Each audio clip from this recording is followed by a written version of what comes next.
The Harry Potter films were perfectly cast, but it's still fun to look at what might have been, especially when it comes to actors who decided to pass on the chance to participate in such a huge blockbuster. Here are some actors who decided that appearing in the Wizarding franchise just wasn't for them.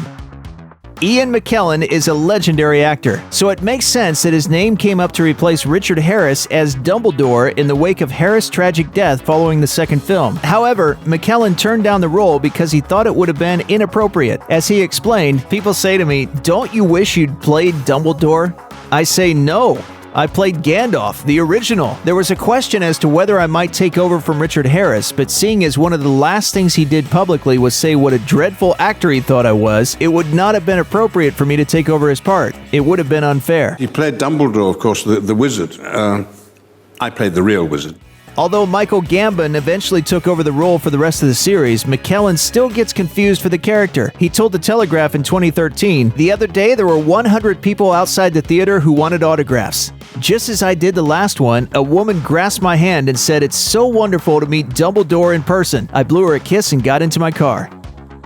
Tilda Swinton was set to take on the part of baddie Professor Sybil Trelawney, but she ended up turning down the role. At the time, it was reported that she couldn't fit the film into her busy schedule. However, some comments she's made since then imply that she may have actually had a much weirder reason. In a 2016 interview with Scott's Magazine, Swinton condemned boarding schools, Hogwarts included. She called her own experience at Westheath Boarding School in London a, quote, "very lonely and isolating environment." She further explained, "That's why I dislike films like Harry Potter, which tend to romanticize such places. I think they are a very cruel setting in which to grow up, and I don't feel children benefit from that type of education. Children need their parents and the love parents can provide." Emma Thompson ended up with the part, and Swinton avoided having to relive any bad memories.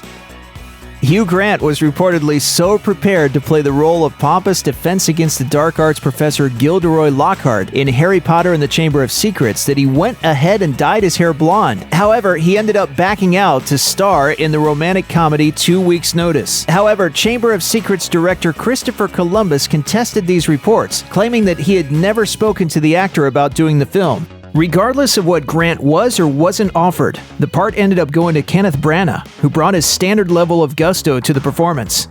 Pulp Fiction actor Tim Roth was forced to decide between Tim Burton's 2001 Planet of the Apes remake and the part of Severus Snape in Harry Potter. According to Roth, he was offered the role before Alan Rickman was, but he decided to turn it down so that he could focus on Apes. As he told MTV News in 2007, "I was going to do both films. We rigged it so that I could fly back and forth. They figured out the schedule, but it just got to be overwhelming in my mind. My kids really liked the books. They were really into me doing it, but the idea of being an ape with Tim was too good." While Rickman was ultimately incredible in the role, Roth might have been closer to how the books originally described Snape. Rickman was old for the part at 55 when the first film was released, while Roth was only 38. Based on the books, Snape should have been 31 when Harry started at Hogwarts. According to Roth, he would have played Snape very differently, but he ultimately believed Rickman was the right man for the role.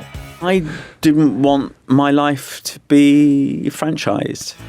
Helen McCrory didn't miss out on the Harry Potter films entirely, but she was kept from playing a much bigger part than what she ended up with. McCrory ultimately played Narcissa Malfoy, though she was originally cast as Narcissa's sister, Bellatrix Lestrange. That role eventually went to Helena Bonham Carter when McCrory got pregnant. "You should be honored, Sissy.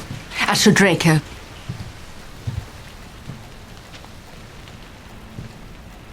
He's just a boy.